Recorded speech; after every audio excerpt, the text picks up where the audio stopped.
Lit kod kuyo ne familia mar ji ang'wen manyo wang'e masira mar mach e chiro matoi mantie Kibra e buore Nairobi. Familia go medo nyiso lit ma gin go bang' masirano ka bende jo ohala pontiere kod achiedh nade bang' wito mwandu masirano manyo timore e Kogwen Manyoro. Kaka jafwambo marwa Efi Nyakidi leronwa, seyo imedo luwo ne tend kaunti ma Nairobi kuom rem chiwo kony e kinde ma masira mar mach no timore e chirono.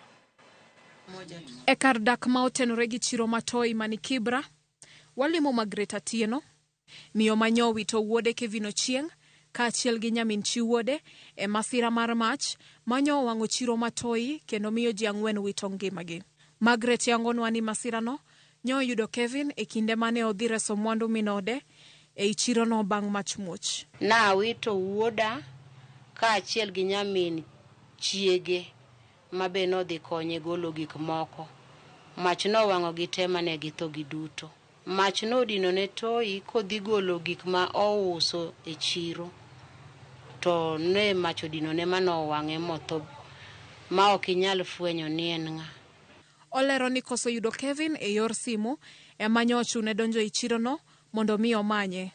Kuom hawi marach nyo giromo gi masira. Sama ne wamanyo Kevin, ka koro wamanye gi sim to koyudre, na awinjo lit kaka janyuol. Koro na amua mar monda ang'i kaka muomo imagino monda chope kibanda ne. To ne watemo manyo ka waelo mabet nigo kane pod nigi mach, to ne ok wayude. Lakini ka koro wadhi give up, to waneno ka mbele kibanda kama nigi mach mang'eny kabisa. Koro na nyiso wuoyi mane wan gono no el mabati mano umre kanyo. Sama no elo mabati no, ne wayudo ka wuoda e mangi e wiye malo, to ne podi nyalo ng'e ni en Kevin. Pauline Atieno, ma en nyamin Kevin, wacho ni tho mar owadgi oweyo fuok maduong' ne anyuola moloyo to kaka osebedo kochung'ne e weche mag somo. Yeye ananilipianga school fees. So ningefanya join shule but nimekuwa outside for 3 years.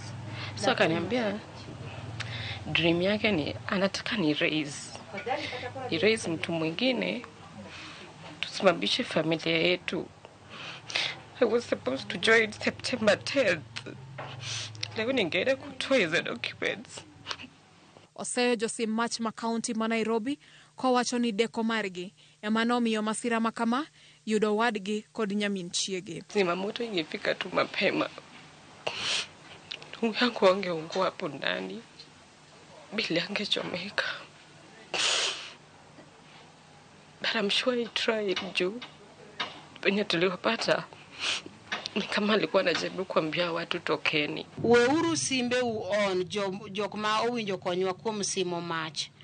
Nikeche chiro no chako wang' to ne watemo seche karibu 3 hours ka wagoyo sim ne jo sim mach ma Nairobi County. Simbe gi ne ok yudre, giduogo gi respond after an hour. Min Kevin, ma bende en ja ohala e chiro matoi, oseyo tend chirono kaachiel gi sirkand kaunti ma Nairobi kuom singo ma gisebedo ka gichiwo maonge tim e kinde masira mag mach. Tepetevu imekuwa upande wao. Wakati soko ilichomeka last year, walipokuja Toi viongozi wa hii eneo, walikuja wakakutana na sisi Toi. Wakatuambia watajenga mahali penye magari za moto zinakuwa around the area of Kibera. Another thing they promised us ni ya kwamba watatujengea a modern market. Another thing they promised us ni ya kwamba watatuwekea perimeter wall around Toi market. It is now 1 year down the line. Nothing.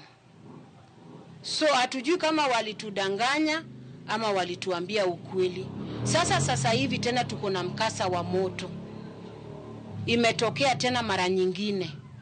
Shida tena bado imekuwa pande ya county government. Hawakukuja kutusaidia kuzima moto.